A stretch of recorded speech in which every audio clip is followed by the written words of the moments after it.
ارواح طیبہ شہداء ہم سب کے مرحومین خصوصاً بانی مجلس کا مرحوم کے نام سورہ فاتحہ۔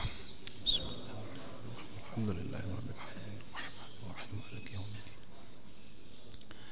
ایاک نعبد و ایاک نستعین اهدنا الصراط المستقیم صراط الذین انعمت علیہم غیر المغضوب علیہم ولا الضالین۔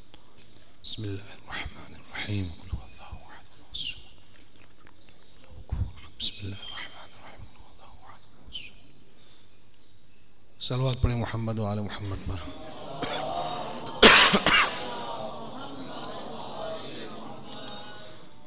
اعوذ باللہ السمیع العلیم من الشیطان اللعین الرجیم بسم اللہ الرحمن الرحیم۔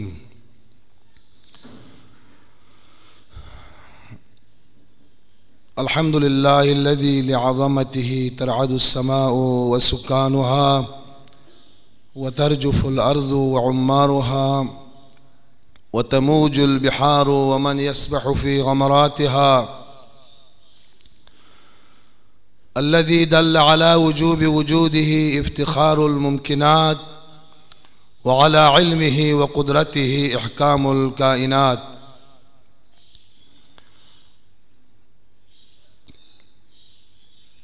المحتجب في عز جلاله بشعشعة اللاهوت عن سكان الجبروت فضلا عن قطان الناسوت،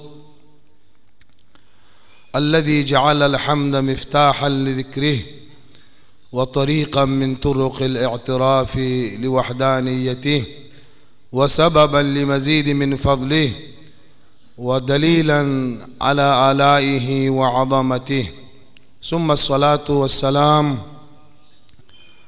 والتحية والإكرام على خير خلقه وأفضل بريته حبيبه ونجيبه حافظ سره ومبلغ رسالاته، البشير النذير السراج المنير الطهر الطاهر الدر الفاخر البحر الذاخر العلم الظاهر المنصور المؤيد المصطفى الأمجد صاحب الوقار والسكينة المدفون بأرض المدينة حبيب قلوبنا وطبيب نفوسنا وشفيع ذنوبنا أفضل الأولين وأطيب المرسلين، سمي في السماوات بأحمد وفي الأرضين بأبي القاسم محمد،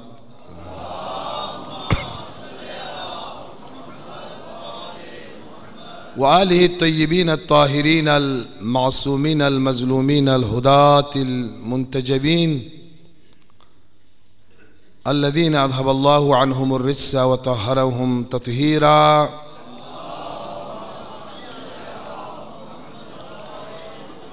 واللعنة الأبدية والأزلية والسرمدية والباقية على أعدائهم وغاصبي حقوقهم ومنكر فضائلهم من يوم ظلمهم وعداوتهم إلى لقاء يوم الدين، أما بعد، قال الله العزيز الحكيم: أعوذ بالله من الشيطان الرجيم، بسم الله الرحمن الرحيم، بقية الله خير لكم ان کنتم مؤمنین۔ درود پڑھے محمد و آل محمد پر۔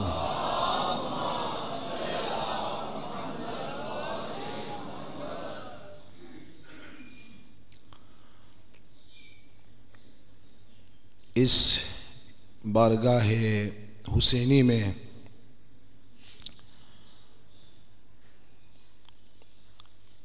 منعقد ہونے والے پہلے عشرے کا یہ آخری مجلس ہے کے اعتبار سے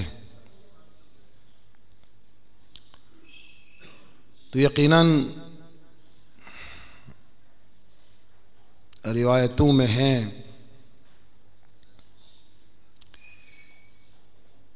کہ بہترین مکان استجابت دعا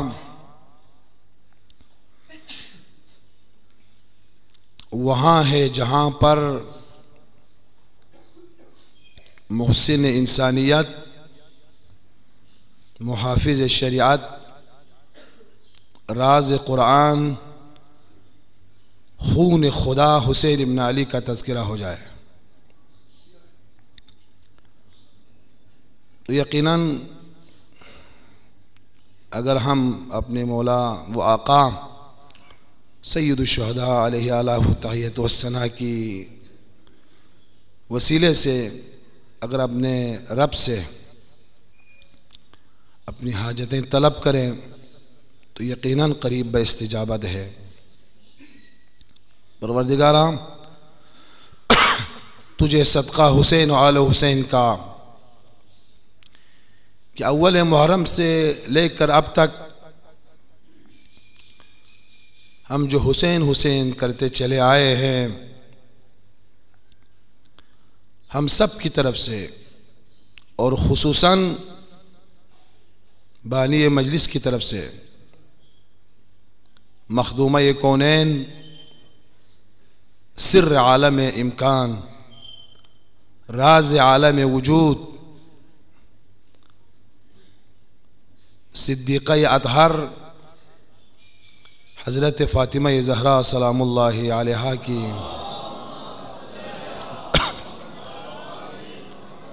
درگاہ میں منظور و مقبول فرما۔ تجھے صدقہ محمد و آل محمد کا پروردگارا ہم سب کی پریشانیاں دور فرما۔ بانی مجلس کے لیے جو بھی مادی و معنوی پریشانیاں ہیں اس کو دور فرما، انہیں اس مشن کو، اس تحریک کو کہ جس میں عزاداروں کے لیے، آل محمد کے ماننے والوں کے لیے پیغام کربلا ملے، پیغام حسینیت ملے، جاری و ساری رکھنے کی توفیق دے، ان کے توفیقات خیر میں اضافہ فرما، ان کے مال دولت عزت اور ایمان میں ترقی عطا فرما، جہاں کہیں مریض ہو انہیں شفائے عاجل و کامل عطا فرما۔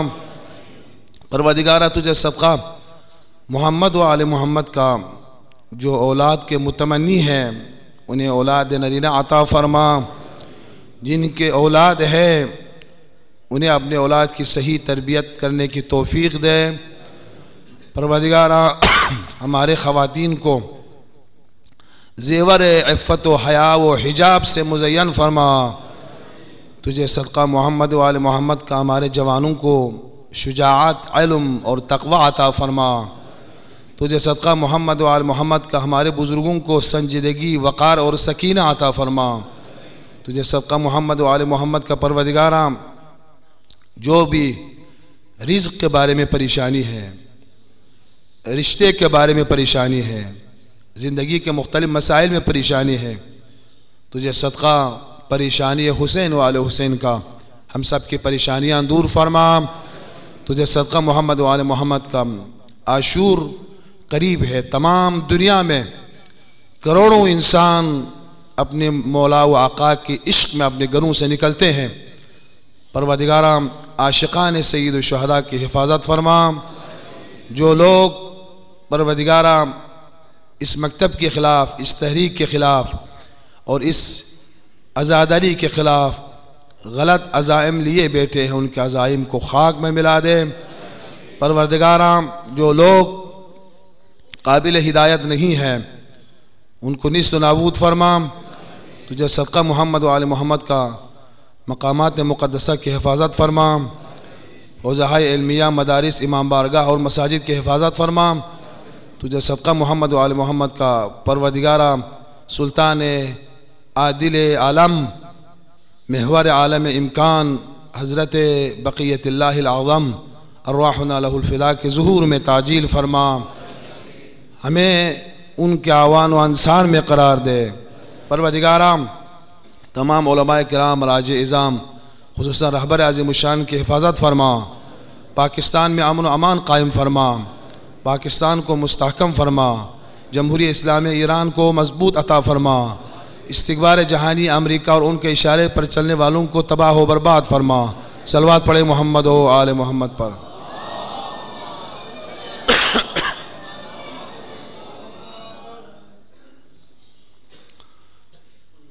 موضوع مہدویت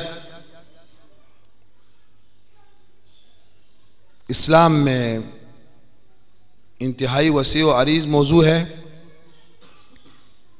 کہ امامت عامہ سے لے کر امامت خاصہ تک جیسا کہ پہلے بھی عرض ہوا، اس چیپٹر کو 10 دنوں میں سمیٹنا میرے لیے بہت مشکل. بہرحال مطالب کا فہرست ہی بیان ہوئی آپ کی خدمت میں، اور ضرورت ہے ہم سطحیات سے ذرا نیچے آ کر علمی انداز میں اس مسئلے کو سمجھنے کی ضرورت ہے. اور یقیناً نظام امامت وہ نظام ہے کہ اس کا بغیر دین کا، اسلام کا، آئین شریعت کا قائم رہنا مشکل ہے. جیسا کہ الامامت ہی نظام الدین، امامت نظام دین ہے. الامامت ریاست عامۃ فی امور الدین والدنیا، امامت امور دین اور دنیا میں حکومت، آل محمد کی حکومت کا نام ہے. اور خصوصاً اس کی تکمیل ظہور منجی عالم بشریت حضرت امام زمان عجل اللہ تعالی فرجہ الشریف کے ساتھ ہی ہوں گے.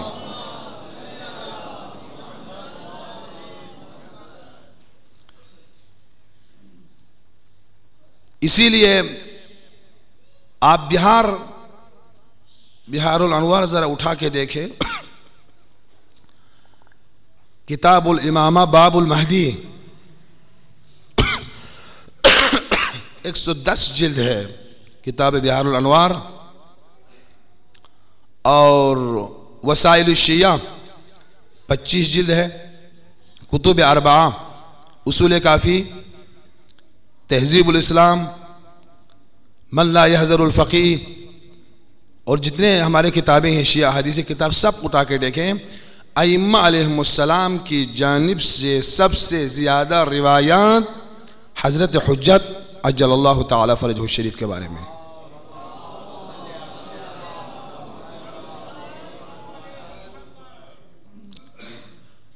اصل میں ہم علمی اور تحقیقی میدان میں اترنے کی عادت ہم میں نہیں ہے جی. نہ آپ کے پاس فرصت ہے، نہ مولوی سے پوچھنے کی جرأت ہے، نہ فرصت ہے. بھئی آغا صاحب آپ کو کس کتاب سے پڑھ رہے ہیں، کہاں سے پڑھ رہے ہیں، اس کا ایڈریس کیا ہے، سند کیا ہے، متن کیا ہے. وجہ یہی ہے، میں علامہ مجلسی کا نام لیا نا، آغا بزرگ تہرانی کتاب الذریعہ الی تصانیف الشیعہ 52 جلدوں پر مشتمل ہے. وہاں پر جب علامہ مجلسی کی بات آتی ہے تو فرماتے ہیں وہ فخر الاسلام، فخر تشیع ہے علامہ مجلسی. جس طرح چائنا کے نقلی مال نے دنیا کے منڈی کو پر کر کے لوگوں کو حیرت زدہ کر دیا ہے نا، نقلیان نے تشیع کو برباد کر دیا ہے. اصل عالم کو ہم نے دیکھا نہیں، ابھی اصل عالم کو ہم نے دیکھا نہیں ہے. مجلسی جیسے لوگ، علامہ ہلی جیسے لوگ، تقی مجلسی جیسے لوگ، کاشف الغطا جیسے لوگ، ہم نے دیکھا نہیں عالم کیا ہے. علامہ مجلسی ایک عالم ہے، ایک عالم، ایک عالم کی 1000 سے زیادہ تصنیفات و تالیفات ہے. 1000 سے مراد 1000 جلد نہیں، 1000 تالیف ہے. ایک تالیف ان کی 110 جلد پر مشتمل ہے. بہار الانوار، بہار الانوار لجامع درر الاخبار، ایک کتاب 110 جلد. باقی کتابیں کیسے ہوں گے؟ تشیع کو بچایا ہے تو انہوں نے بچایا ہے. پیغام تشیع ہم تک پہنچے ہیں تو ایسے علماء کے ذریعے پہنچے ہیں. کسی اصفہانی محقق نے حساب لگایا کہ علامہ مجلسی کے اتنے تصنیفات ہیں، ان میں سے صرف ایک کتاب 110 ہے. 60-65 سال سے زیادہ ان کی عمر نہیں ہے. 20-25-30 سال تو پڑھنے میں لگ جاتا ہے طالب علمی میں. پھر کھانا بھی ہے، رفع حاجت کے لیے بھی جانا ہے، بچوں کے پاس بھی رہنا ہے، نمازیں بھی پڑھنا ہے، یہ مشغولیات ہے نا. ان سب کو بھی آپ نکالیں. پھر کچھ دیر سونا بھی ہے انسان ہونے کے ناطے. اب 60-65 سال سے یہ تمام نکالیں.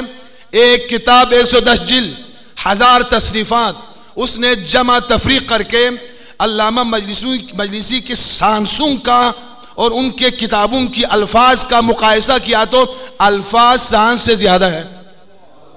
ممکن ہے ایک انسان سے جی؟ یعنی وہ سوتے بھی نہیں تھے، کھاتے بھی نہیں تھے، نمازیں بھی نہیں پڑھتے تھے، چونکہ الفاظ جو ان کے لکھے ہوئے کتابوں میں نا وہ ان کے سانسوں سے زیادہ ہے. ممکن ہے یہ؟ کیسے ممکن ہے؟ ایسا پاکیزہ عالم دین ہے. ان افراد میں سے تھے. ایک کتاب کے بارے میں کہتے ہیں لکھتے شروع کیا انہوں نے کتاب لکھنا، نیند آ گئی. جب بیدار ہوئے تو کتاب پہلے سے پرنٹ شدہ تیار ہے، مکتوب ہے.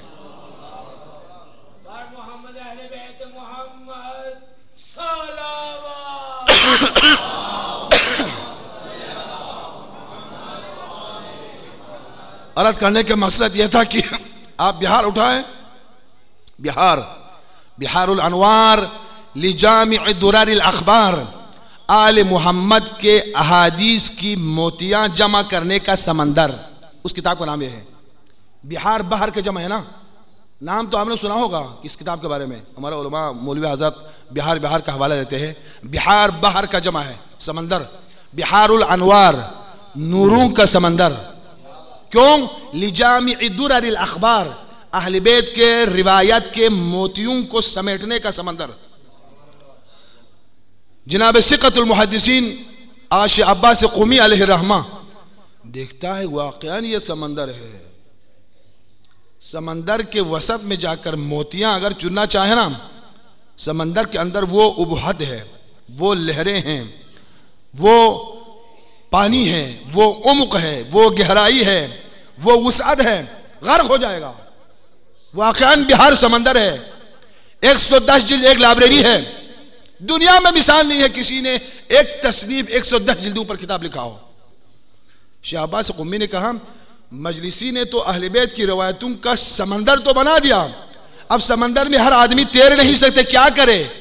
شیخ عباس قمی لکھتے ہیں میں ایک کشتی بنا دوں گا کہ اس کشتی پر سوار ہو جائے تو تھوڑا اس سمندر کا اندازہ ہو جائے گا، غرق سے بچ جائے گا. کیا کرے؟ خلاصہ کیا، بہار الانوار کو لکھ لیا کتاب سفینۃ البحار ومدینۃ الحکم والآثار. سفینہ کہتے ہیں کشتی کو. روایت ہے نا، ان الحسین مصباح الہدی وسفینۃ النجاہ، حسین چراغ ہدایت ہے اور کشتی نجات ہے. یعنی جو بھی حسین کے اس کشتی میں سوار ہو جائے نجات ہے. البتہ پیچھے باہر بیٹھ کر دیکھے کشتی بہت خوبصورت ہے، کشتی کے اندر بہت حسن جمال ہے. جس نے اس کشتی کو بنایا ہے بڑا ماہر ہے، اس کشتی میں رہنے والے بڑے خوش قسمت ہیں. یہ الفاظ دہرائے کافی نہیں ہے، کشتی میں سوار ہونا پڑے گا جی. کشتی کی توصیف اور اس کا قصیدہ پڑھتا رہے تو آپ کو کچھ ملے گا جب تک کشتی میں سوار نہ ہو. بہت سارے لوگ ایسے ہیں کہ ساحل پہ بیٹھ کے کشتی کے قصیدے پڑھتے رہتے ہیں. بھئی تو نجات تو ان لوگوں کے لیے ہے جو کشتی میں سوار ہیں. آپ نے غرق سے بچنا ہے تو قصیدہ چھوڑو، کشتی میں سوار ہو جاؤ.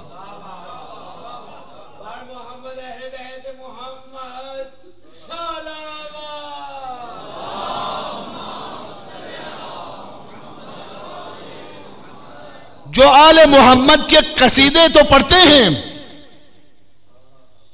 لیکن مقام عمل میں ان کے عمل، ان کے طرز زندگی ان جیسے نہیں ہے، آل محمد جیسے نہیں ہیں. وہ ان لوگوں کی طرح ہے ساحل سے کشتی کا قصیدہ پڑھتے رہتے ہیں.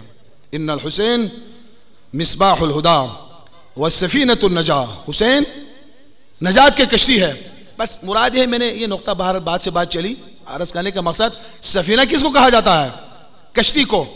تو شیخ عباس قمی نے کہا بہار تو واقعاً مجلسی نے سمندر تیار کیا ہے، اس سمندر میں سوار ہونا بہت مشکل ہے. اب کیا کرے؟ کشتی کی ضرورت ہے، کشتی بھی تیار کیا. سفینۃ البحار ومدینۃ الحکم والآثار.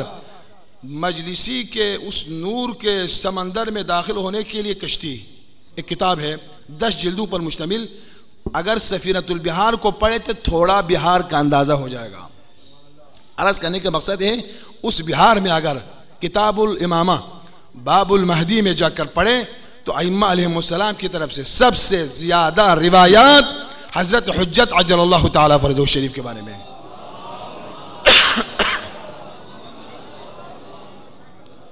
اس کا ایک خاص فلسفہ ہے، خاص فلسفہ، یعنی امام زمان عجل اللہ تعالیٰ فرجہ شریف کے غیبت کا مسئلہ اس قدر پیچیدہ ہے، غیبت کا مسئلہ اس قدر پیچیدہ ہے، شیعہ عادی نہیں ہے کہ امام غائب پر ایمان لائے، یہ انتہائی انسان کے لئے پیچیدہ ہے کہ 1000 سال سے اس کا امام اس کے نظروں سے غائب ہو اور اس کے اوپر ایمان لائے۔ ائمہ علیہ السلام یہ خطرہ اس وقت سے محسوس کرتے تھے، اسی لیے سب سے زیادہ روایات امام زمانہ کے بارے میں رسول خدا سے لے کر یعنی جناب مجلسی نے رسول اکرم سے منقول شدہ، جناب زہرا سے منقول شدہ، امیر المومنین سے منقول شدہ، امام حسن سے منقول شدہ، جا کے امام عسکری علیہ السلام تک تمام ائمہ سے منقول شدہ روایات کو جمع کیا ہے امام عصر کے بارے میں، جس میں ہر امام نے خبر دیا ہے کہ ہمارے آخری حجت پردہ غیب بند ہوں گے،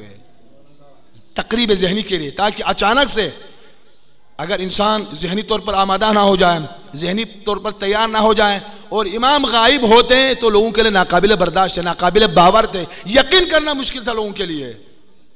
اس سے سب سے زیادہ روایات میں نے تقریباً اس دن آپ کی خدمت عرض کی نا، یہ امام صادق کا جملہ ہے، لو ادرکتہ لخدمتہ، اگر اس زمانے میں جس زمانے میں ہمارے حجت ظہور فرمائیں گے، امام صادق فرماتے ہیں میں ہوتا تو لخدمتہ، میں اس کا خدمت گزار ہوتا۔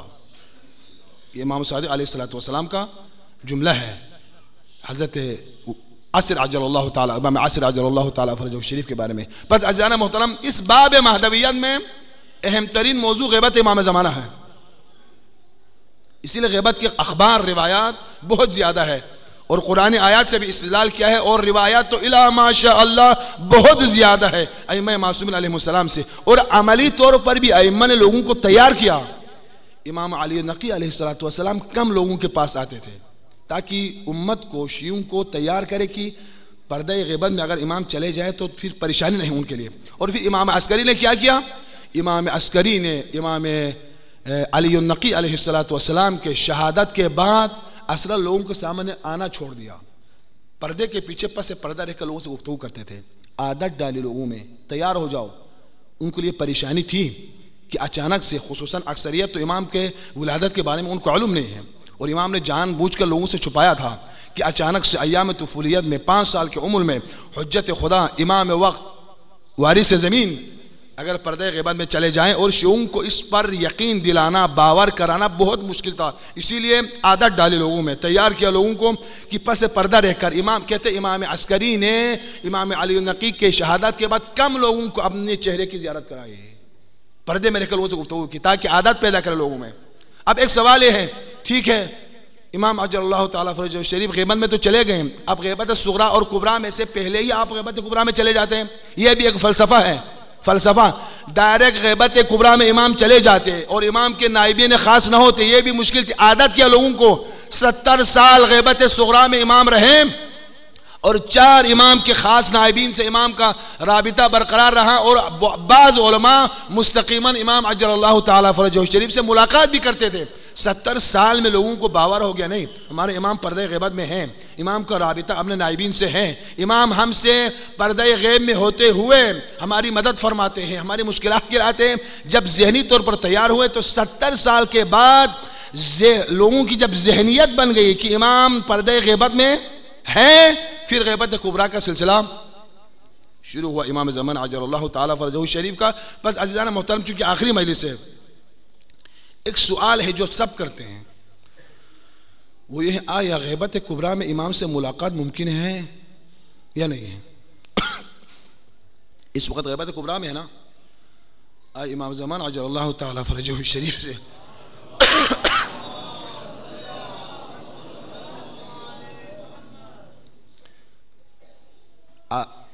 غیبت کبریٰ میں امام سے ملاقات کا امکان ہے یا نہیں؟ ایک روایت لوگوں کے اندر مشہور ہے، میں تحقیقی انداز میں اس کو حل کرنا چاہتا ہوں کہ بعض علماء بھی کہتے ہیں کہ روایت ہے اگر کوئی شخص غیبت کبریٰ کے دوران یہ دعویٰ کرے کہ میں امام زمانہ سے ملاقات کر چکا ہوں تو اسے جھٹلاؤ، وہ جھوٹا ہے۔ ادھر سے ہمارے پاس لاتعداد مثالیں ہیں کہ پاکیزہ ہستیاں امام زمان عجل اللہ تعالیٰ فرجہ شریف سے ملاقات کر چکے ہیں، تو ان دونوں کو کیسے ملا ہے؟ علامہ ہلی امام زمانہ سے ملاقات کر چکا ہے، علامہ سید مہدی بحر العلوم امام زمانہ سے ملاقات کر چکا ہے، جناب علامہ مجلسی ملاقات کر چکا ہے، مرزا قمی ملاقات کر چکا ہے، صابونی بصری ملاقات کر چکا ہے۔ بہت سارے لوگ، بہت سارے علماء، بہت سارے پاکیزہ ہستیاں جنہوں نے کبھی زندگی میں جھوٹ نہیں بولا، کبھی زندگی میں جھوٹ نہیں بولا۔ سید رضی و سید مرتضیٰ دونوں کبھی زندگی میں مکروہ تو چھوڑو فعل مباح کو بھی انجام نہیں دیا، مباح کو بھی۔ تعجب کی بات ہے نا؟ شیخ مفید نے ان دونوں کو بلایا، میرے پاس ایک عتیق اور انتہائی پرانی قیمتی خطی کتاب ہے، میں تم دونوں میں سے جو شاگرد تھے شیخ مفید کے، جناب سید مرتضیٰ اور سید رضی، تم دونوں میں سے جو بھی میرے سوالوں کا جواب دے میں یہ کتاب اس کو دوں گا۔ دونوں بیٹے آتے ہیں۔ سید رضی اور سید مرتضیٰ کے بارے میں آپ جانتے ہیں نا، نہج البلاغہ جناب سید رضی سے ہے۔ تشیع میں یہ دو ہستیاں بے نظیر و بے مثال ہے، ان کے اندر وہ پاکیزگی ہے، ان کے پاس اندر وہ قداست ہے۔ ان کے والدہ مکرمہ نے کسی سے پوچھا، آپ نے رضی اور مرتضیٰ کی وہ تربیت فرمائی، کیا کیا آپ نے؟ تو ان کے ماں کیا کہتی ہے؟ میں تو ان دونوں کو جس مقام پر پہنچانا چاہتی تھی میں اپنے مقصد تک نہیں پہنچا۔ میں کیوں؟ میں نے اس طرح ان کی تربیت کی تھی یہ امام صادق کے مقام پہ آ جائے۔ جی کوئی شخص، یعنی یہ ایک الہام ہے انہوں کی طرف سے، کوئی اس انداز میں تربیت کرے کہ میرا بیٹا امام صادق بن جائے، وہ جا کے سید رضی اور سید مرتضیٰ بنے گا۔ کیسے تربیت کی؟ ان کی ماں کہتی ہے کہ میں نے ان دونوں بچوں کو باقی حرام کھلانا تو چھوڑو، غلط باتیں سکھانا تو چھوڑو، غلط تربیت تو چھوڑو، 24 گھنٹے میں صرف ایک بار دودھ پلاتی تھی، وہ بھی کب؟ نماز تہجد کے دوران۔ باقی چیزیں تو چھوڑو، دودھ پلانے کے لیے بھی نماز تہجد کے وقت کو فکس کیا تھا۔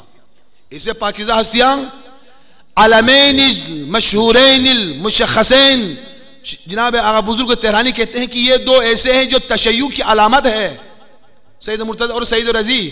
آج دنیا کے علمی میدان میں قرآن کے بعد جس کتاب کو امتیاز حاصل ہے اور فوقیت حاصل ہے، جس کے بارے میں ابن ابی الحدید کہتے ہیں کہ فوق کلام المخلوق دون کلام الخالق، قرآن سے تھوڑا نیچے اور تمام مخلوق کے کلام سے مافوق جو کتاب ہے وہ نہج البلاغہ ہے۔ وہ کس کے لکھی ہوئی کتاب ہے؟ سید رضی کی، اور ان کے ماں کے اندر وہ پاکیزگی ہے۔ ہمارے خواتین سنیں، طوفان بدتمیزی مچا کر حجاب و عفاف کے اقدار کو پامال کر کے کوئی پاکیزہ بچہ پیدا کرنا چاہے، بھول ہے، یہ کبھی توقع نہ رکھے۔ اگر پاکیزہ، صالح، نیک، شریف، باادب بچہ پیدا کرنا چاہے تو تمہیں خیال کرنا پڑے گا اپنی عفت کا، حیا کا، حجاب کا، حلال و حرام کا۔ جناب شیخ مفید فرماتے ہیں کہ میں نے در عالم رؤیا خواب میں ایک عجیب خواب دیکھا جس سے مجھ پر بہت پریشانی لاحق ہوئی۔ وہ خواب کیا ہے؟ کائنات کی شہزادی مخدومہ کونین جس کے صدقے میں خدا نے دنیا کو خلق کیا ہے، زہرا کے صدقے میں،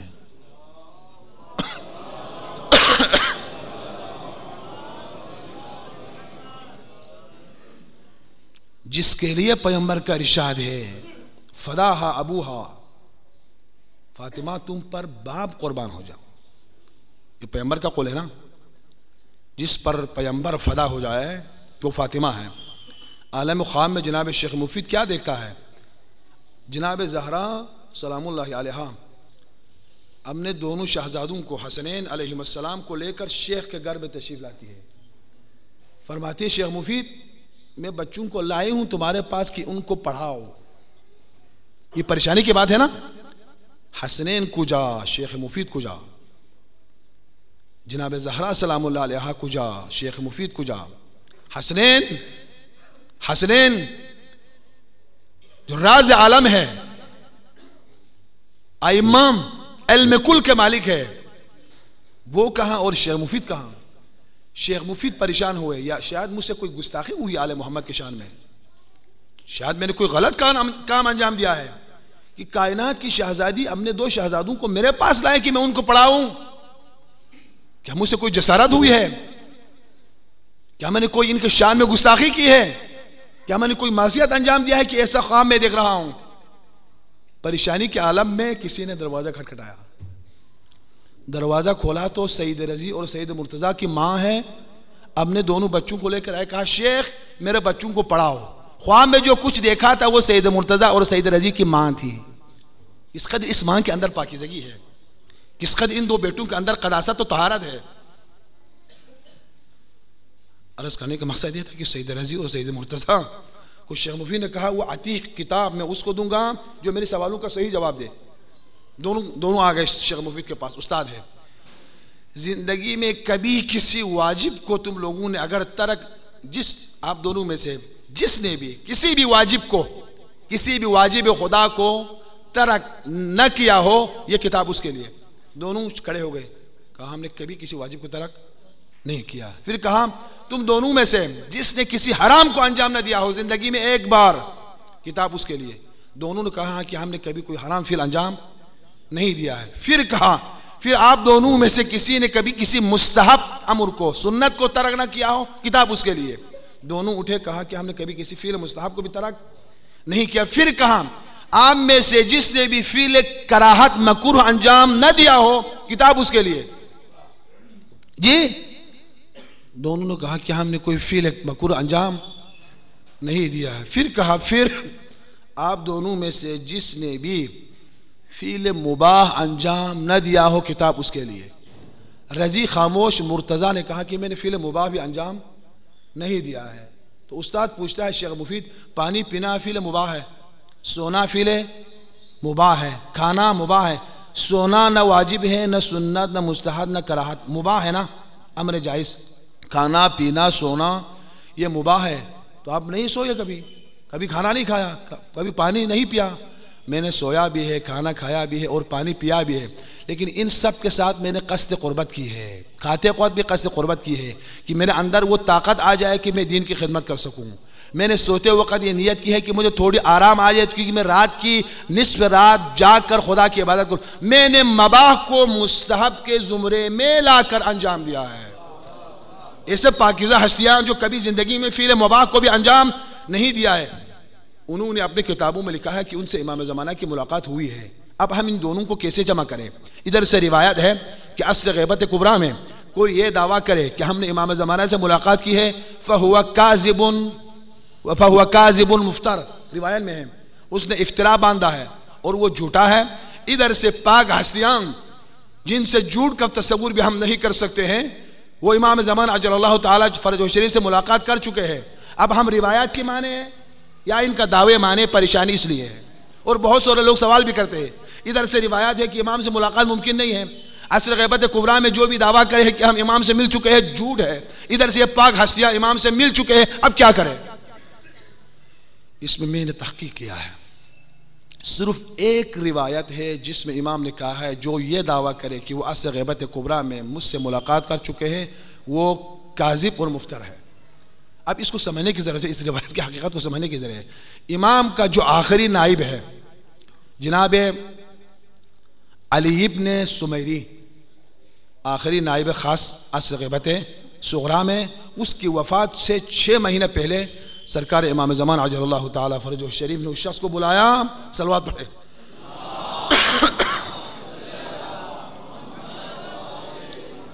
بلا کے کہا سمیری، میں آج تمہیں یہ میری طرف سے آرڈر ہے، حکم ہے کہ 6 مہینے کے بعد تم اس دنیا میں نہیں ہوں گے. سمیری سے کہا تو نے تمہارے بعد کسی اور کو میرا نائب معین نہیں کرنا ہے. روایت کے شان نزول کو سمجھنے کی ضرورت ہے. اب نائبین خاص کا سلسلہ شروع ہوگا. مجتہدین غیبت کبریٰ میں جانے کے بعد مجتہدین نائبین عام ہیں، اور غیبت صغریٰ میں 4 مشخص افراد تھے جو امام عجل اللہ تعالی فرجہ الشریف کے نائبین خاص میں سے ہے. ایک نقطہ بتا دوں، پاکستان کے اندر وہ ماحول بنا ہوا ہے کہ امام کے نائبین خاص کو تو مانتے ہیں لیکن نائبین عام کے خلاف گفتگو ہوتی ہے ممبروں سے. روایت کا جملہ ہے جس طرح غیبت صغریٰ میں امام کے 4 نائبین خاص کو جٹلانے والوں کو منکر امام زمانہ سمجھا جاتا تھا، اسی طرح غیبت کبریٰ میں ان کے نائبین خاص عام کو بھی کوئی جٹلائے تو اس کو بھی منکر امام زمانہ سمجھایا جائے گا. کیوں؟ اس روایت کی بنیاد پر کہ امام عسکری سے جو آخری روایت ہے اور امام زمان کے آخری توقعان میں ہے کہ غیبت کبریٰ میں میرے نائب روات احادیث ہوں گے، مجتہدین ہوں گے، تم لوگ ان کی طرف رجوع کریں. من راد علیہم کراد علینا، جو لوگ ان کو رد کریں ایسا ہے جیسا کہ انہوں نے مجھے رد کر دیا ہے. اب نائبین عام اجتہاد کا سلسلہ عصر غیبت کبریٰ سے ہے. اب امام نے جناب علی ابن حسین سمیری سے کہا کہ اب تمہارے بعد کوئی میرا نائب خاص نہیں ہوگا، کسی کو اپنا نائب مقرر نہ کرنا. 6 مہینے کے بعد تم مر جائیں گے اور میں غیبت کبریٰ میں چلا جاؤں گا، نائبین عام کا سلسلہ شروع ہو جائے گا. اگر تمہارے بعد کوئی مجھ سے ملاقات اور نیابت کا دعویٰ کرے تو وہ کاذب بھی ہے، مفتر بھی ہے.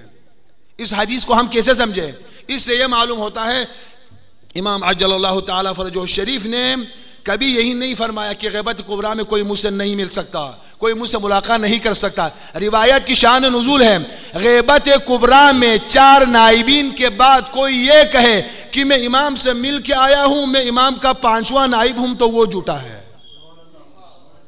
حدیث یہ ہے. اوپر سے پڑھتے ہیں اور اوپر سے بھی نہیں سمجھتے. مصیبت یہ ہے نا، علمی ماحول ہے پاکستان کا. جس طرح آیات کے لیے شان نزول ہے، روایت کے لیے بھی شان نزول ہے. کسی بھی آیت کی تشریح و تفسیر قرآن میں ممکن نہیں ہے جب تک شان نزول کا آپ مطالعہ نہ کریں. دیکھو نا، آیت تطہیر میں اگر شان نزول کو جدا کریں نا، شان نزول کو جدا کرے تو آیت تطہیر یقیناً ہمارے اہل سنت برادری کا جو دعویٰ ہے یہ ازواج کے بارے میں یہ صحیح ہو جائے گا اگر آپ شان نزول کی طرف نہ دیکھیں. کیوں؟ اہل البیت. آج تھوڑا سا میں کچھ علمی باتیں کر رہا ہوں، آپ غور سے سنیں، ٹھیک ہے؟ ہیاہو سے ہٹ کر کچھ باتیں سنیں.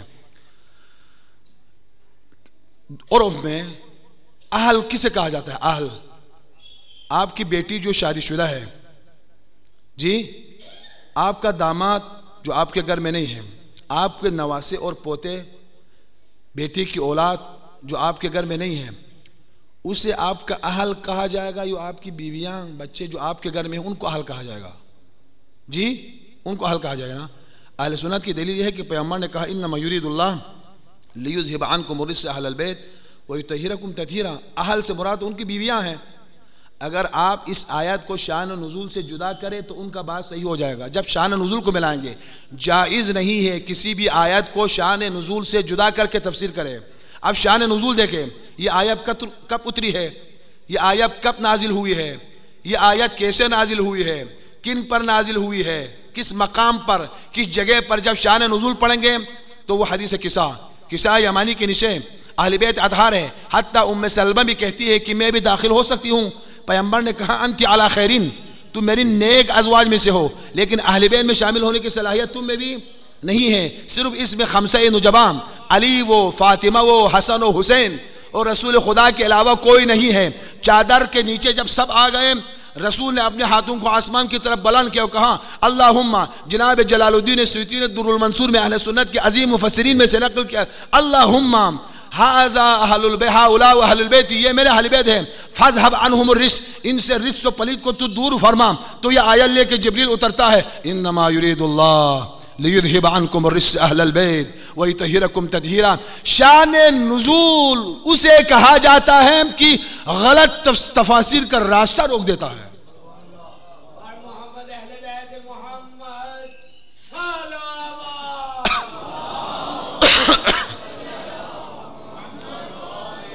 اب شان نزول سے پتہ چلتا ہے اس سے مراد خمسہ نجبہ وہ پاک ہستیاں ہیں. اب قرآن کو بھی شان نزول سے جدا کر کے تفسیر کر تو غلط تفسیر ہے. احادیث کے لیے بھی شان نزول ہے. امام زمانہ نے تو علی بن الحسین سمیری سے کہا کہ تمہارے بعد کوئی مجھ سے ملاقات کا دعویٰ کرے تو وہ جھوٹا ہے. اس حدیث کو اس کو کہتے ہیں صدور حدیث. کب ہے حدیث کو کب فرمایا ہے, کس وقت فرمایا ہے, کس لیے فرمایا ہے, کس انداز میں فرمایا ہے. جب اس حدیث کے شان نزول میں جائے, آیت اللہ العظمیٰ خوی کے معجم الرجال 52 جلدوں پر مشتمل ہے. شیخ توسی کے الفرست کئی جلدوں پر مشتمل ہے. رجال برقی 12 جلدوں پر مشتمل ہے. یہ شان نزول احادیث کی طرف جائیں تو اس روایت کے ذیل میں شان نزول لکھا ہوا ہے. یہ اس وقت فرمایا کہ آپ کا چوتھا نائب جناب سمیری دنیا سے جا رہا تھا. امام نے اس سے کہا تمہارے بعد میں غیبت کبریٰ میں چلا جاؤں گا, اب تمہارے بعد میرا کوئی 5واں نائب نہیں ہوں گے, نائبین عام ہوں گے. تمہارے بعد کوئی مجھ سے ملاقات کا دعویٰ کرے اور نیابت کا دعویٰ کرے تو وہ جھوٹا ہے. مراد یہ ہے کہ نیابت کا دعویٰ کرے تو جھوٹا ہے. معلوم یہ ہوتا ہے پس عصر غیبت کبریٰ میں بھی امام زمانہ سے ملاقات ممکن ہے. آپ کے لئے راستہ رکا ہوا نہیں ہے, آپ کے راستہ بند نہیں ہے. یہ تحقیقی مسئلہ پیش کر رہا ہوں آپ کو روایت کی روح سے. اب آئے ہیں, مثالیں موجود ہیں, سین کڑو مثالیں موجود ہیں, سین کڑے مثالیں موجود ہیں. لیکن مصیبت تو یہ ہے نا کہ ہم امام کو اپنے مادی چیزوں کے لیے بلاتے ہیں. آپ یہ سمجھتے ہیں کہ امام کو خدا نے اس لیے خلق کیا ہے کہ مجھے ان کے وساطت سے خدا بیٹا دے, مجھے دال پانی دے, مجھے نوکری دے, میرے شادی کا مسئلہ حل ہو جائے, میرے بیماری دور ہو جائے. یہ بھی ہوں گے ان کے صدقے میں, ان کا صدقے میں ہوں گے. کسی نے امام کو استغاثہ کیا, مولا نواب حربا کے دور میں پیغام میں جب مولا میری پریشانی ہے آپ دعا کریں, تو جواب دیا مولا نے, آقا نے, تیری پریشانی میرے نظر میں ہے, میں ہر شیعہ گر میں جو ان کے لئے پریشانی ان پر ناظر ہوں. ہماری پریشانیاں امام زمانے کے صدقے میں دور ہوں گے, ہماری پریشانیاں امام. لیکن ہم اس قدر ہماری کوتاہ نظری ہے نا, ہم نے یوں تصور کیا ہے کہ امام کو خدا نے خلق اس لیے کیا ہے کہ آپ ان کے وسیلے سے صرف آپ کو بیٹا ملے, آپ کو نوکری ملے, جی آپ کے شادی بیاہ کے مسائل حل ہو جائے, آپ کی بیماری دور ہو جائے. امام کو خدا نے کس سے خلق کیا پتہ ہے؟ دعائے ندبہ میں خلقتہ عصمتا و ملازا. دعائے ندبہ میں ہے پروردگار تو نے امام کو, امام زمانہ کو خلق کیا ہے کہ امت انحرافات اور گناہ سے دور ہو کر نور اور ہدایت کے راستے پر آ جائے. عصمتا و ملازا. امام انسانیت کی ہدایت کے لیے خدا نے ان کو خلق کیا ہے. اگرچہ ان کے ذریعے بابا ان کے وسیلے سے کسی کو خدا بیٹا دے, ان کے وسیلے سے خدا کسی کو رزق دے, ان کے وسیلے سے خدا کسی کو نوکری دے, ان کے وسیلے سے خدا کسی کی مشکل حل کرے, یہ تو ان کے صحیح پکا ماننے والے مومنوں کا بھی کام ہے. یہ مشکل ہے ان کے لیے. آپ نے امام کو اس قدر چھوٹا سمجھا ہے, اس قدر چھوٹا سمجھا ہے. وَبِهِ يَمْلَأُ اللَّهُ الْأَرْضَ قِسْطًا وَعَدْلًا, جس کے ذریعے زمین کو قرار ہے, جس کے لیے خدا نے اس قدر اہتمام کیا ہے, وہ آپ کے نجی گرولو مسائل کے حل کے لیے ادھر بیٹھا ہوا امام. اور آپ بھی پکارتے ہو, اسی لیے پکارتے ہیں. اب بھی اگر آپ پکارتے ہیں تو دین کے لیے, شریعت کے لیے, اصولوں کے لیے, خدا کی حکومت کے لیے, مظلومین کی حمایت کے لیے, ظالمین کو سزا دینے کے لیے امام کو نہیں پکارتے ہیں. آپ کے لیے پریشانی ہے, آپ کے لیے مہنگائی ہے, آپ کے جان کے لیے خطرہ ہے, آپ کو مال نہیں مل رہا ہے, آپ اپنے لیے امام کو پکارتے ہیں. خلقتہ عصمتا و ملازا. دعائے ندبہ میں امام زمانہ کو خدا نے خلق کیا ہے کہ امت کجروی, انحرافات, ظلم و بربریت, ظلمانیت سے نجات دلائے امت کو. اعتقاد کمزور ہے ہمارا خود امام زمانہ کے بارے میں. چھوٹے چھوٹے چیزوں کے لیے جس سمجھا ہے کہ خدا نے امام زمانہ کو خلق کیا ہے, وہ تو ان کے غلاموں کا کام ہے. جناب سعید بن طاؤس کے بارے میں سنا آپ نے؟ سعید بن طاؤس گزر رہے تھے, کہیں سے ایک بچہ چھت سے گرتا ہے نیچے. کئی منزل پر مشتمل گھر سے بچہ گرتا ہے تو جناب سعید بن طاؤس نے اپنے انگلی سے یوں اشارہ کیا تو بچہ ہوا میں رک گیا. جا کے آپ نے گود میں لیا. تعجب میں کسی نے کہا آغا آپ کے اندر اتنی حکمت ہے. تعجب کی بات ہے کہ میں زندگی پر ان کا مانوں, وہ میری ایک نہ مانے. جی عبد عبدی اطعنی اجعلک مثلی، اے بندہ خدا میرا بندہ بن جاؤ، قدرت میں اپنا جیسا بنا دوں گا. یہ قدرت خدا دیتے ہیں انسانوں کو، یہ تو ان کے غلاموں کا، ان کے صحیح پکا ماننے والوں کا کام ہے. چھوٹے چھوٹے کام کے لیے امام زمانہ کو آپ نے بنایا ہے، یہ ان چھوٹے کاموں کے لیے نہیں ہے. اب پکارتے تو آپ اسی لیے پکارتے امام زمانہ کو. اب ملاقات کا راستہ رکا ہوا نہیں ہے.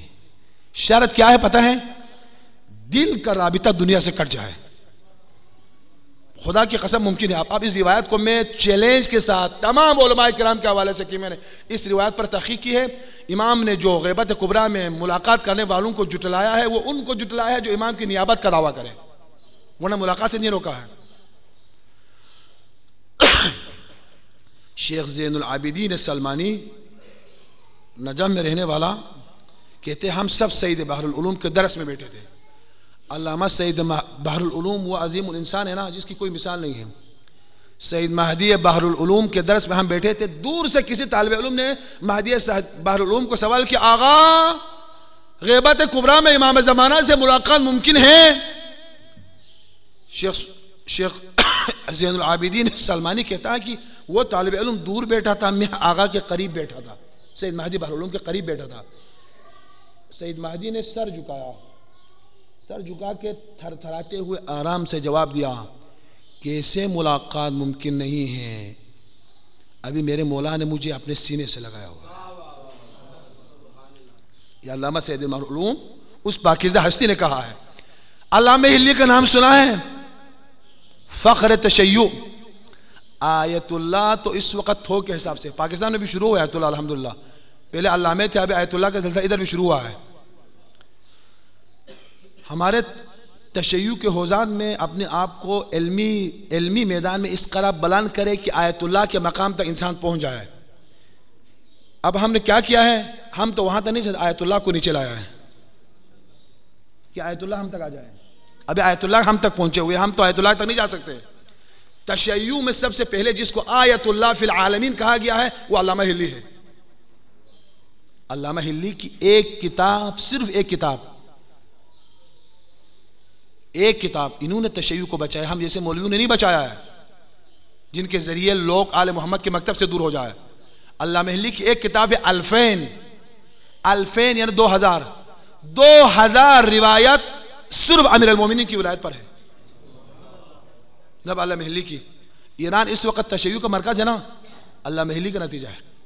ایک آدمی نے ایک ملک کو 8 کروڑ کی آبادی ایران کی اس وقت شیعہ ہے اور عالم اسلام کے لئے باعث فخر ہے. یہ ایک ہلی کی زحمت کا نتیجہ ہے. آپ تو لوگوں کو بگا رہے ہیں، جو شیعہ ہیں ان کو بھی اس طرف کر رہے ہیں. ہمیں پہلے شیعوں کو شیعہ بنانے کی ضرورت ہے.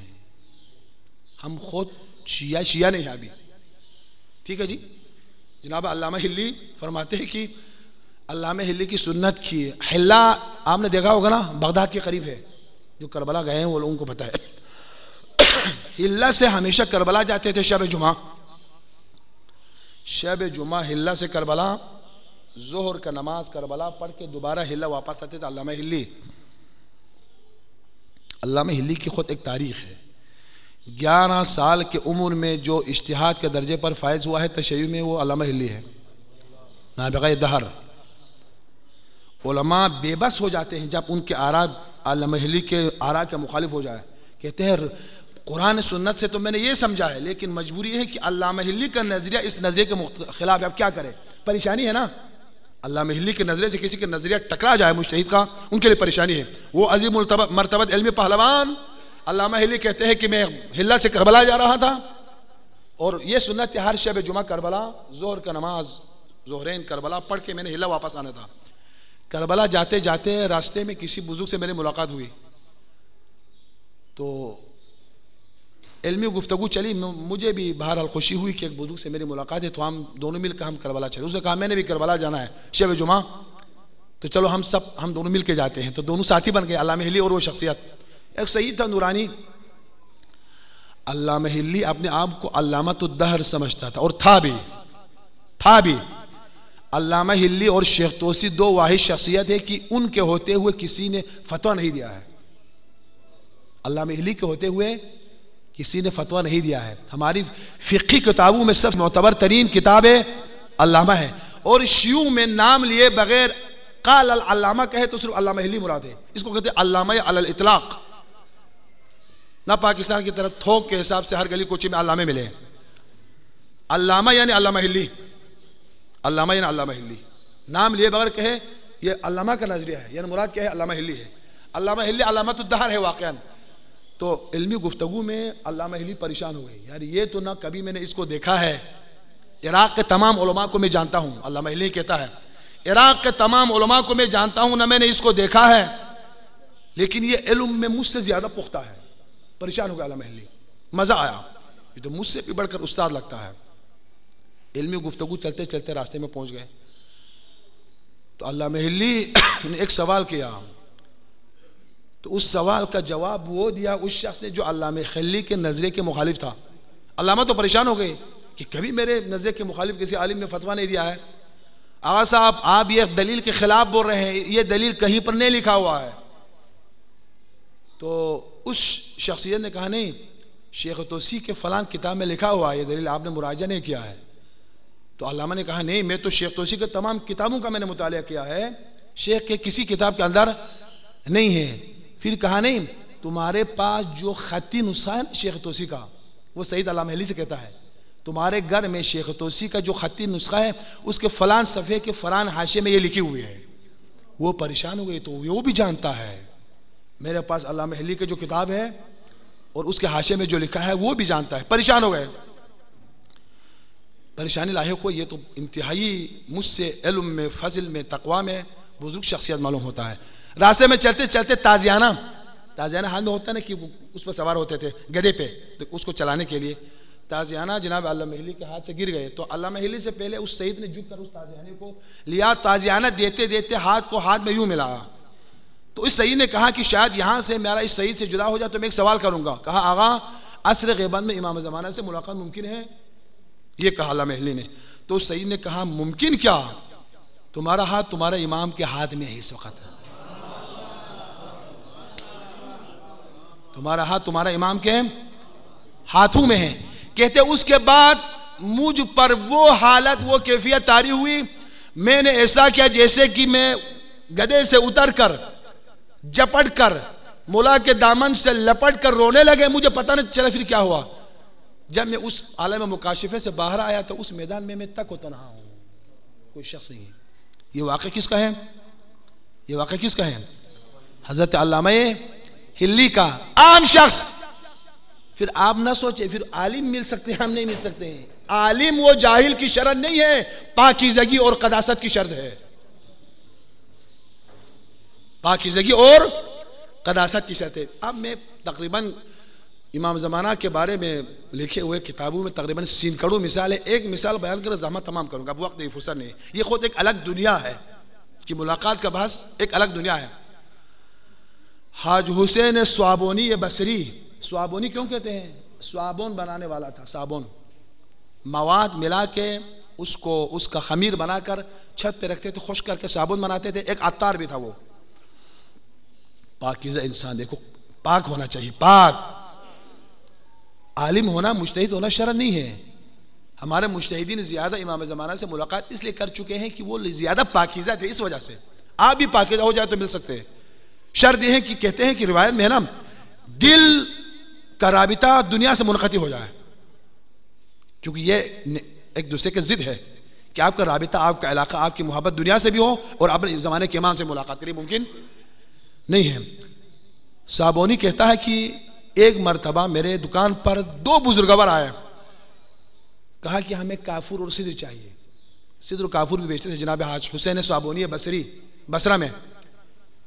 میں بصرے کے تمام افراد کو جانتا, کہ تمام بصرہ والے, تمام شہر اس وقت محدود ہوتے نا, اس وقت تو اس کو وسعت نہیں, اس زمانے میں. کہتے ہیں کہ آئے میرے پاس کہ ہمیں صدر و کافور چاہیے, ایک مومن انتقال کر گیا. تو میں نے دیکھا تو یہ بصری نہیں ہے, دونوں چہرے ان کے گورے ہیں, نورانی ہیں, فصیح عربی میں گفتگو کرتے ہیں, لہجہ بھی عراقی نہیں ہے, فصیح عرب یہ لوگ.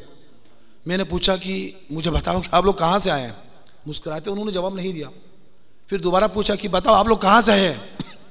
کہا آپ جو ہمیں ضرورت کی چیزیں ہیں وہ دے دیں، اس پر تحقیق نہ کریں۔ اس نے کہا اقسمک برسول اللہ صلی اللہ علیہ وآلہ وسلم، میں رسول اللہ کا واسطہ دیتا ہوں، آپ بتاؤ آپ لوگ کون ہیں؟ جب رسول اللہ کا واسطہ دیا انہوں نے کہا کہ ہم حجت خدا کے غلاموں میں سے 2 غلام ہیں، امام زمانہ کے غلاموں میں سے 2 غلام ہیں، ایک مومن۔ میں نے کہا نا امام کوئی چھپ کر کہیں پر بیٹھا ہوا نہیں، جزیرے برمودا میں ہمارے درمیان میں ہے، کہتے ہیں کہ امام کے غلاموں میں سے ایک غلام کا انتقال ہو گیا تو ہمیں سدر کے لیے بھیجا ہے ادھر، اسی دنیا میں ہے امام، ہم نہیں پہچانتے ہیں۔ حاج صابونی کہتا ہے کہ تجھے رسول کی قسم اور رسول کی بیٹی کی قسم، اگر تم لوگ امام زمانہ کے غلام ہیں تو مجھے میرے آقا کے پاس لے جاؤ۔ انہوں نے کہا ممکن نہیں ہے، امکان نہیں، کہا امکان نہیں ہے تو مجھے قریب تو لے جاؤ، پھر اجازت نہ دے تو میں واپس آ جاؤں گا۔ اصرار بہت کیا، اس کے اصرار پر وہ دونوں آمادہ ہوئے، تو کہا پھر دکان بند کرو، ہمارے ساتھ چلو۔ کہتے ہیں ہم پیدل ان کے ساتھ چلتے رہے، چلتے چلتے دریائے عمان پہنچ گئے۔ اس کی تصدیق کی حضرت آیت اللہ اور عظمی مرجع تقلید آغا شفیق الپیغانی نے۔ دریائے عمان پہنچے، دریا ہے تو یہ دونوں جس طرح زمین پر چلتے ہیں نا دریا کے اوپر چلنے لگے۔ میں ڈر گیا، کہا چاہو ڈرنے کے دوران چلے، میں بھی چلا تو دریا کے اوپر زمین کی طرح میں جا رہا ہوں۔ کہتے ہیں دریائے عمان کے قریب پہنچ کر موسم خراب ہو گیا، بادل آنے لگے اور بارش ہونے لگی۔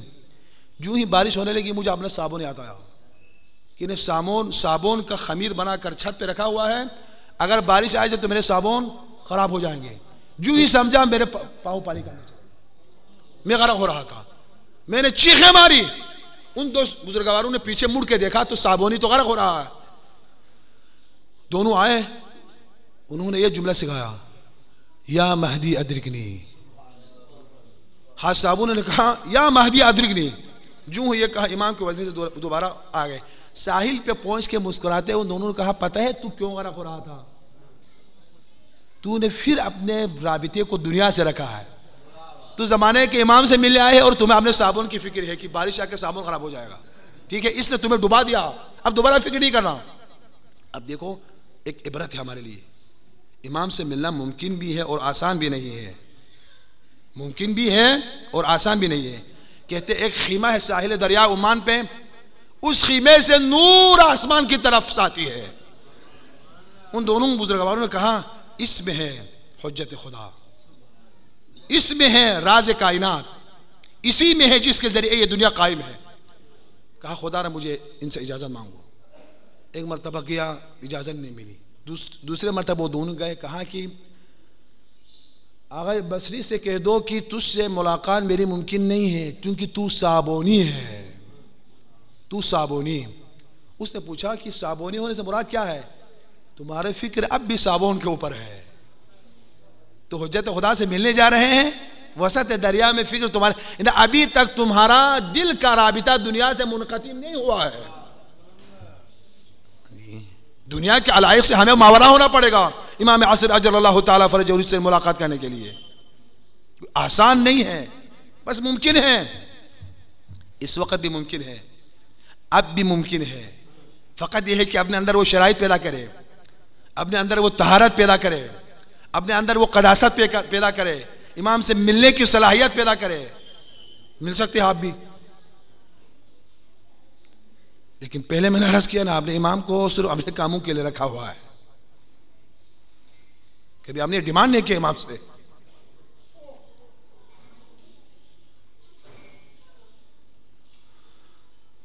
یہی رابطہ ہے، کافی وقت آ گیا، یہی رابطہ ہے مہدویت اور کربلا میں۔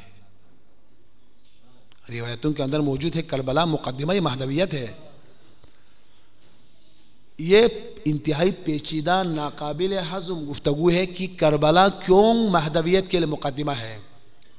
کربلا نے سکھا دیا کہ امام زمانہ کی عالمی حکومت کے لیے قربانی دینے والے افراد ایسے ہونے چاہیے، حبیب جیسے ہونا چاہیے، بریر جیسے ہونا چاہیے، عابد جیسے ہونا چاہیے، اس قدر پاکیزگی ہونا چاہیے، اس قدر قداست ہونا چاہیے۔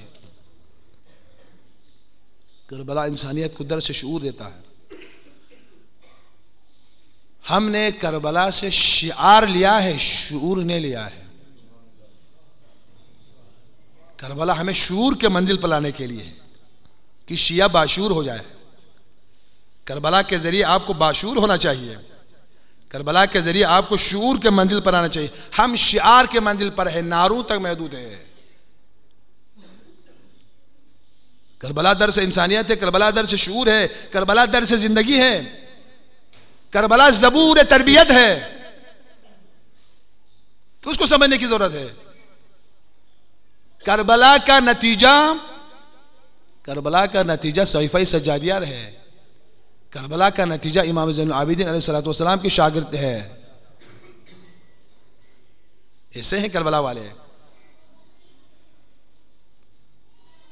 لہذا کربلا کو درس شعور سمجھو، کربلا کو درس زندگی سمجھو، کربلا کو درس حیات سمجھے. کہاں امام زمانہ، کہاں کربلا.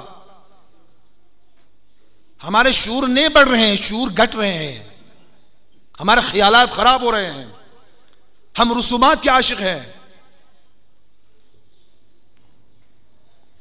کفار قریش سے پیغمبر نے کہا کہ یہ رسمیں چھوڑو، صحیح لائن پہ آ جاؤ. کہا علیہ آباءنا و کبراءنا. آپ کی بات تو ٹھیک ہے، منطقی ہے، لیکن یہ سخت ہے کہ ہمارے بزرگان جو کرتے چلے آئے ہیں ہم اس کو کیسے چھوڑے. آپ رسول اللہ، امام حسین، امام علی کے پیروکار نہیں، ہم اپنے بزرگان، رسم و رواج اور رواجوں کے ہم پیروکار ہیں. درس لے کربلا سے. دور ہے ہم کربلا سے. کربلا سے بھی اگر ہم اپنی حاجتیں سید الشہداء سے، ان کے وسیلے سے لینا چاہنا، پھر اپنی نجی معاملات میں.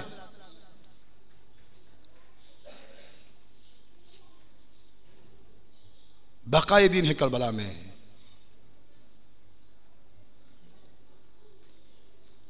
سید ابن طاووس نے لکھا ہے، سید ابن طاووس نے، ابن طاووس کا نام لیا نا میں نے، ابن طاووس.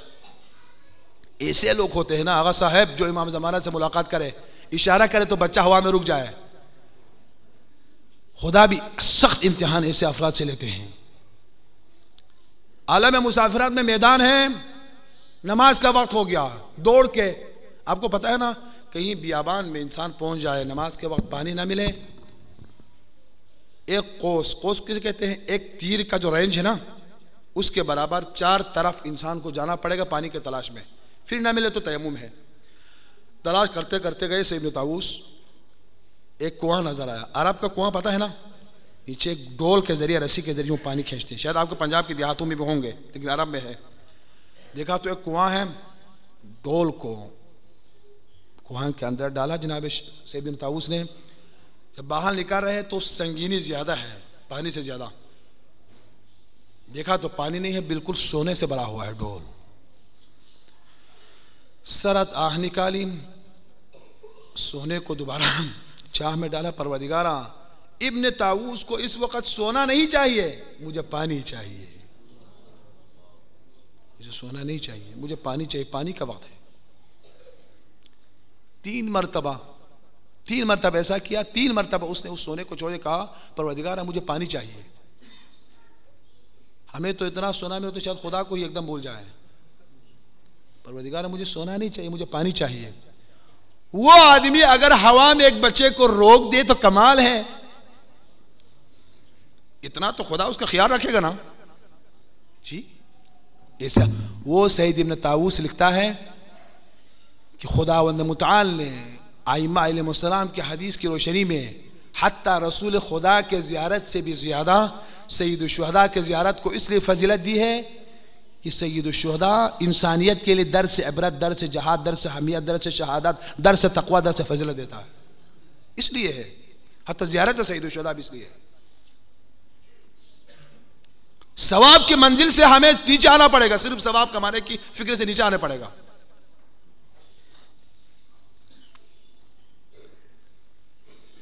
ہمارے خواتین مخدرات اس چیز کا خیال رکھیں. باب الحوائج غازی عباس، جہاں وہ علی کا بیٹا ہے، جہاں وہ علی کا بیٹا ہے، وہاں اس کے تربیت میں ان کے ماں کا بھی بہت رول ہے. ان کی ماں سیدہ نہیں ہے، اولاد رسول نہیں ہے، امام زادی نہیں ہے، ایک عام خاندان کی عام خاتون ہے. اسی لیے کہا جاتا ہے انسانی تربیت میں سب سے زیادہ مانگ کا رول ہے، مانگ اس کی ہمیں کوئی فکر نہیں ہے. مکس جلوسوں میں، مکس تعزیے کے ساتھ، مکس مجالس میں عجیب ماحول بنا کے رکھا ہوا ہے نا. اس کا اثر وضعی کیا ہے آپ کو پتہ نہیں؟ اثر وضعی کی وجہ سے ہماری نسل کیسے خراب ہوں گے آپ کو پتہ نہیں. ایک روایت آپ کو میں عجیب بتا دوں گا کہ اگر جناب سیدہ زہرا سلام اللہ علیہا نہ ہوتی نا،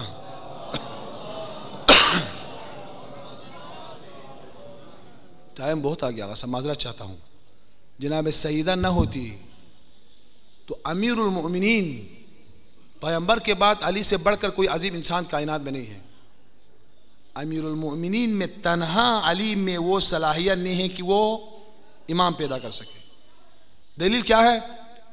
علی کے دوسرے بیٹے جو جناب سیدہ سے نہیں ہے وہ مقام امامت اور فائز نہیں ہوئے، اس لیے جناب سیدہ کی ضرورت ہے، جناب سیدہ کی ضرورت ہے. معدن امامت جناب سیدہ کو کہا جاتا ہے. جناب سیدہ ماں ہے انسانی تربیت میں جو سب سے زیادہ مؤثر ہے. ماں خراب ہو جائے، ماں بے حجاب ہو جائے، ماں بے پردہ ہو جائے، ماں کے اندر حیا کا مادہ نہ رہے تو اب لاکھ تربیت کا پروگرام باپ بنائے مشکل ہے. اسی لیے تاریخ میں بہت کم مثال ہے کہ ماں خراب ہو باپ اچھا ہو بیٹا اچھا پیدا ہو جائے، لیکن بہت ساری مثالیں ایسے ہیں کہ باپ ملعون ہیں ماں کی وجہ سے پاکیزہ ہوئے ہیں. مثال بیان کروں، ان میں سے سرفری جناب محمد بن ابو بکر ہے. محمد بن ابو بکر، ہم تو جناب سلمان کے بارے میں تعجب کرتے ہیں کہ پیغمبر نے کہا سلمان من اہل البیت، سلمان ہم اہل بیت میں سے ہیں. اس پر تعجب کر دینا، اہل بیت میں شامل کیا. اس سے آگے اور تعجب کی بات ہے، مولا علی فرماتے ہیں کہ محمد بن ابو بکر میرا بیٹا ہے. کیا مقام رکھتا ہے محمد ابو بکر؟ فاطمہ بنت عمیس کی وجہ سے، ماں کی وجہ سے. یزید اشقى الاولین والآخرین، معاویہ کا بیٹا یزید، یزید کا بیٹا معاویہ، اور ایک معاویہ یزید کی بات آیا ہے. اہل آل محمد کا پکا دوستدار. کس کی وجہ سے؟ ماں کی وجہ سے. ماں پاکیزہ ہو جائے تو بہت اثر ہے، ماں کی پاکیزگی شرط ہے. غازی کو غازی بنانے میں جہاں امیر المومنین کا رول ہے، جہاں علی کے گھر کا ماحول مؤثر ہے، وہاں جناب ام البنین کا بھی رول ہے. اسی لیے جناب عقیل سے کہا یا عقیل، عقیل کو کہا جاتا ہے نساب العرب، نسب شناس، نسب شناس، حسب و نسب جاننے والے. جناب زہرا کے بعد کہا یا عقیل ایسی خاتون سے میرا رشتہ ہو جائے، اس خاتون سے میرا رشتہ ہو جائے کہ اس سے ایسا فرزند دنیا میں آ جائے جو میرے حسین کا غلام بن جائے. کہتے ہیں عقیل اس عقاب کا نام تھا، عقاب، کہ ایک نگاہ میں پورے عرب کے حسب و نسب کو جان لیا اس نے. کہا یا علی ایک خاتون ہے جس کا نام فاطمہ ہے. فاطمہ خاندان کلاب میں اور بہترین خاندان، اور میرے ایک تحقیق کے مطابق بہترین خاتون ہے. ام البنین تو امیر المومنین کے گھر آ کر آپ سے 4 بیٹے ہوئے، 4 کے 4 کربلا میں شہید ہوئے ہیں. غازی کے علاوہ غازی کے ساتھ 4 بیٹے جناب ام البنین کے، امیر المومنین کے 4 بیٹے شہید ہوئے ہیں. تو ان بیٹوں کے بعد یہ لقب ملی ام البنین، یعنی بہت سارے بیٹوں کی ماں، لیکن اصل آپ کا اسم گرامی ہے جناب فاطمہ کلابیہ، خاندان کلاب سے ہے. اب میں وہ سارا قصہ بیان کرنا نہیں چاہتا ہوں. دیکھو کس قدر پاکیزگی، قداست، احترام خاندان آل محمد کے مقابلے میں، کس قدر معرفت کے منزل پر ہے. رشتے کی بات چلی، معاملہ طے پایا کلاب کے خاندان والے دبدبے کے ساتھ بارات لے کے امیر المومنین کے گھر آئے ہیں. تو عرب میں رسم و رواج ہے، کہ جب عروس جو ہے داماد کے گھر پہنچ جائیں تو اہل خانہ آ کے احترام میں ان کے پاؤں پہ پانی ڈالتے ہیں اور احترام سے گھر لے جاتے ہیں. گھر کے نزدیک پہنچا تو اس خاتون نے کلاب خاندان کے بزرگوں سے کہا کہ جو زیورات، جو زینت کی لباسیں میرے جسم پہ ہے نا، اس کو اتارو. حیران ہو گئے. صرف حجاب کی طرح پردہ رکھا، باقی زیور اتار دیے. اتارنے کے بعد آگے جھک جاتی ہے، جھک کر اپنے رخسار کو زہرا کے دہلیز پر رکھتی ہے.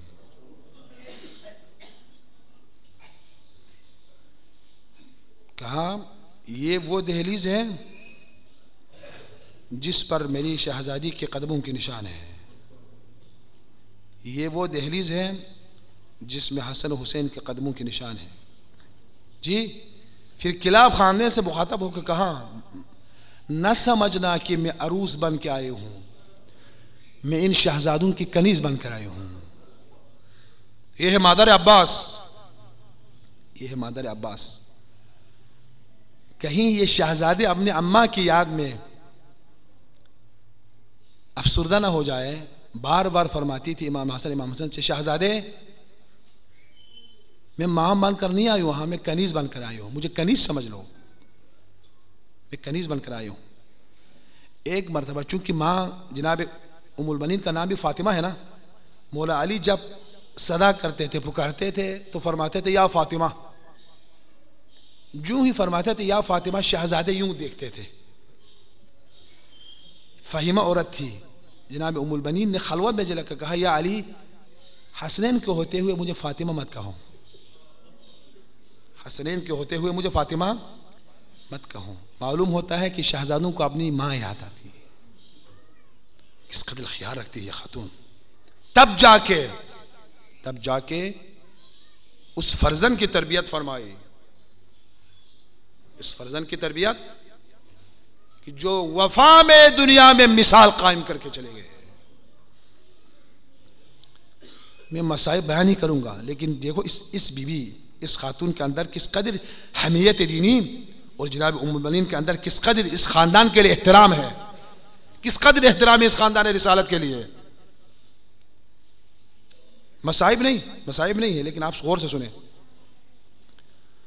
واقعہ کربلا کے بعد کمیونیکیشن کا دور تو بہت کمزور تھے اس زمانے میں. پیغام بیچتے تھے خطوط کے ذریعے، کئی دن کئی مہینے لگتے تھے. اگرچہ مدینہ والے قصہ کربلا سن چکے تھے، اس حد تک سن چکے تھے کہ حسین اور آل حسین کو شہید کر دیا ہے اور ان کے بچیوں کو، بہنوں کو، مخدرات کو اسیر کر کے کوفہ لے گئے. اس حد تک مدینہ میں خبر پہنچی تھی، لیکن ڈیٹیل کا پتہ نہیں تھا.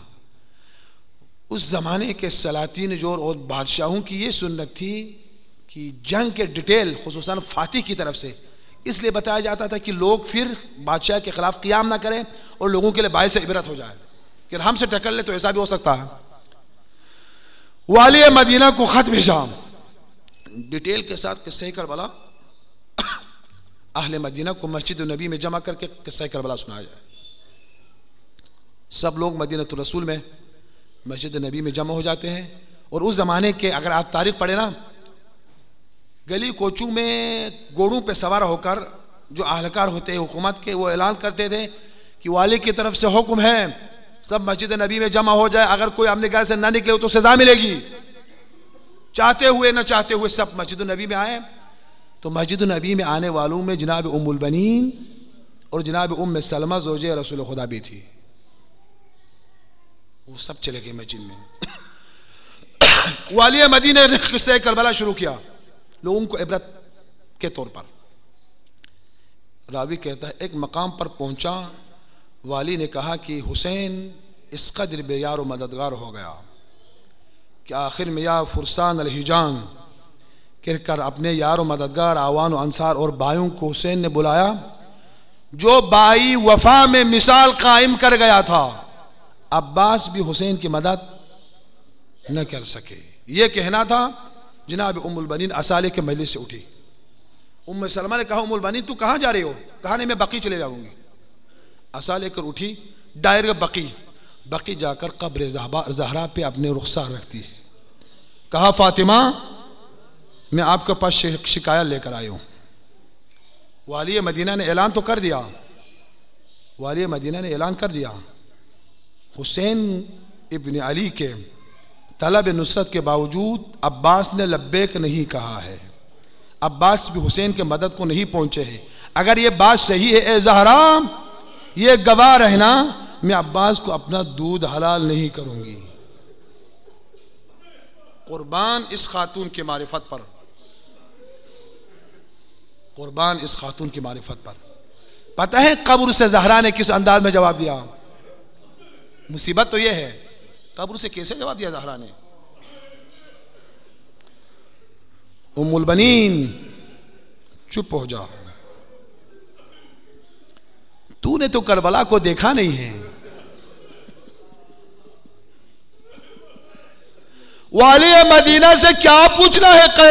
قصہ کربلا کو زہرا سے پوچھو.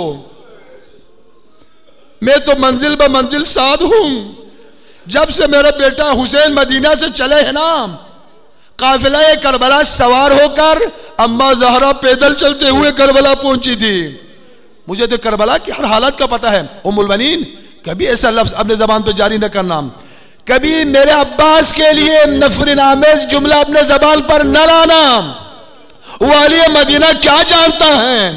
میں جانتا ہوں عباس کون ہے. صحیح کہہ رہا ہے. جب میرے بیٹے حسین بلا رہے تھے نا, اس وقت عباس مدد کو نہیں پہنچے. کیسے پہنچ چکے تھے؟ غازی کے ہاتھ کٹ چکے تھے, علم سر بلند سرنگون ہو چکے تھے, قربان ہو چکے تھے. اس پاکیزگی کے منزل پر ہے یہ خاتون. اسی لئے روایت کا جملہ ہے, سخت ترین مشکل میں 2 رکعت نماز پڑھ کے ام البنین کو ہدیہ کرو, مسئلہ حل. جناب ام البنین کے اندر وہ مقام ہے. ایسا فرزند تیار کیا, ایسا فرزند تیار کیا. اب قیامت کا سما ہے کربلا میں. لشکر کا علمدار مقتل میں جائے یعنی شکست کے آثار نمودار ہو رہے ہیں. سخت مرحلہ سید الشہداء علیہ الہ تحیت و ثنا کے لیے بار بار یہ فرماتے تھے, یا نفس بعد الحسین ہونی. عباس جلدی کرنا, حسین کے بعد زندگی کا مزہ نہیں ہے. حسین کے بعد زندہ رہنا ذلت کے علاوہ کچھ نہیں ہے. یا نفس بعد الحسین ہونی. ذلیل ہے وہ شخص, وہ نفس جو حسین کے بعد زندہ رہے. تیار ہو جاؤ. کبھی اذن جہاد نہیں دیا مولا نے, اذن جہاد نہیں. اذن جہاد اگر سید الشہداء کی طرف سے مل جاتی ہے نا, کربلا کا نقشہ بدل جاتا. کربلا کا نقشہ دشمن کو پتا تھا. جب مخبروں نے خبر دی کہ عباس آ رہا ہے میدان میں, عمر صاحب نے کہا خدا کی قسم نہ سمجھ لو کہ حسین اکبر سے جدا ہوئے ہیں, قاسم سے جدا ہوئے ہیں. حسین کے پاس صرف عباس ہے, یہ نہ سمجھنا. ایک آدمی تھا جو جنگ صفین میں معاویہ کے ساتھ شریک تھے. اس نے کہا عباس اس وقت بچہ تھا, میں نے عباس کو دیکھا اس صفین میں, ایک مرتبہ علی سے ہمدوش ہو کر لڑے. اس قدر پہلوانی دکھایا عباس نے, اب لوگ نہیں پہچان رہے تھے عباس کون ہے اور علی کون ہے. اس قدر خوفزدہ ہوئے, اس قدر خوفزدہ. اس لیے واحد عباس ہے جس کے عمر صاحب نے کہا کہ 7 صفوں پر مشتمل اسلحے سے لیس لشکر تیار کریں کہ غازی پانی تک نہ پہنچے. غازی لڑنے نہیں گئے تھے, مقابلے پہ نہیں گئے تھے. خواہش یہ تھی کہ پانی خیمہ تک پہنچ جائے. بار بار جناب سکینہ آتی تھی خالی ظرف لے کر, چچا العطش العطش, پیاس بہت ہے چچا, پیاس بہت ہے. پانی لانا چاہتا تھا, لڑنا نہیں چاہتا تھا. بس عزیزان محترم تمام کو کافی وقت آ گیا ہے. سقائی کا اجازت لیا اپنے آقا سے, چلے میدان کی طرف. اللہ اکبر. وہ ابوہت ہے, وہ دبدبہ ہے, وہ شجاعت ہے, وہ عظمت ہے, وہ جلال ہے عباس کا. عمر صاحب نے کہا آیا حیدر کرار ثانی آ رہا ہے, تیار ہو جاؤ. 7 صفوں پر مشتمل لشکر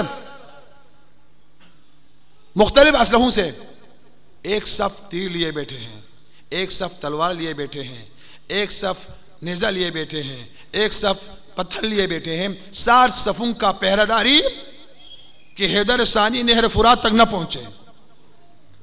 حمید کہتا ہے خدا کی قسم مجھے تعجب ہوا، حملہ نہیں کیا، صاف صفوں پر نگاہ ڈالی اور ایک جملہ کہہ دیا، انا ابن حیدر،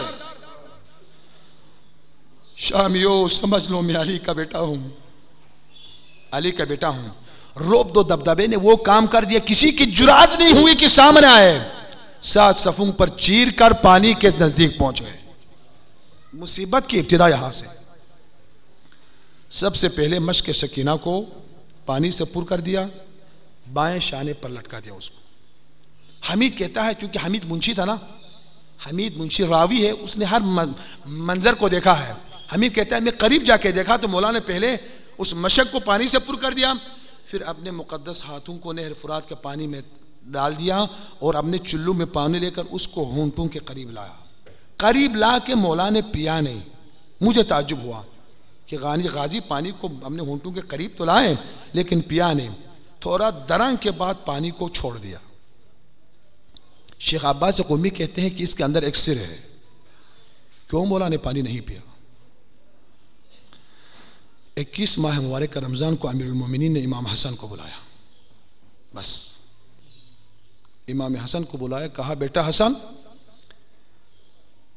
سب سے تمام وصیتیں کرنے کے باوجود کہا کہ میرے حجرے کو خالی کر دو، حجرے کو خالی کر دو، سب باہر چلے جائے۔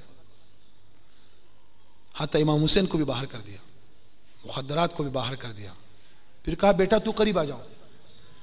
امام حسن جب قریب آتا ہے تو فرمایا میری 2 شخصیتوں سے 2 اہم وصیتیں ہیں، میری بیٹی زینب اور عباس کو بلاؤ۔ یہ 21 رمضان کا قضیہ ہے۔ امام حسن نے کہا بھائی عباس بابا بلا رہا ہے۔ بہن سے کہا بہن بابا کے حجرے میں تشریف لے جائے۔ فواردہما، علی اس عالم میں ہے کہ ابھی چند لمحوں کے بعد اس دنیا سے اس عالم کی طرف جام شہادت نوش کرنے والے ہیں۔ جب غازی عباس اور شہزادی دونوں اس حجرے میں وارد ہوتے ہیں جہاں امیر المومنین ہیں، فنظر الی الحسن، امام حسن بھی کھڑے ہیں کہ کیا حکم ہے بابا کا۔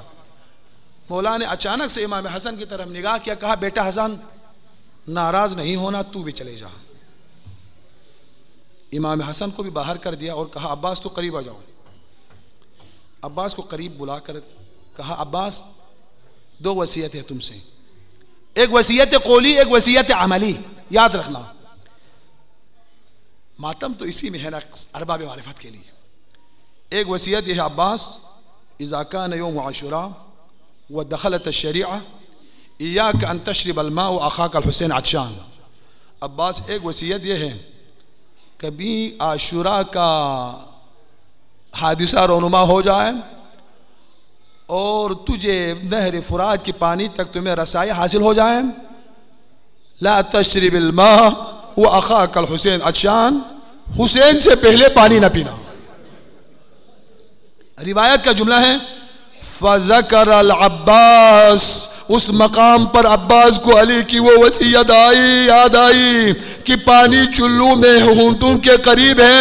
فذکر عطش الحسین، 21 رمضان کا وصیت یاد آیا عباس، بابا کا وصیت بھول گئے، کہا تھا نا اذا کان یوم عاشوراء ودخلت الشریعہ ایاک ان تشرب الماء واخاک الحسین عطشان، پانی گرا دیا پیا نہیں۔ اب آپ ماتم کرو گے، دوسرا وصیت عملی ہے، کہا بیٹی تو بھی قریب آ جاؤ۔ جناب زینب کو بھی قریب بلایا، بلانے کے بعد زینب کا ہاتھ پکڑ کر عباس کے ہاتھ میں دیا، یہ وصیت عملی عباس، میں زینب کو تیرے حوالے کر کے جا رہا ہوں۔ ایک وصیت کا جواب تو عباس نے دیا، کیسے دیا؟ پانی گرا دیا، بابا سلام ہو، مجھے وصیت یاد ہے، میں نے آقا حسین سے پہلے نہیں پانی پیا۔ اب دوسری وصیت کا جواب کس نے دیا؟ 11 محرم کو جب یہ دشمن آئے علی کی بیٹی کے ہاتھوں میں رسی ڈالنے کے لیے، نہر علقمہ کی طرف نگاہ کر کے کہا عباس بابا کا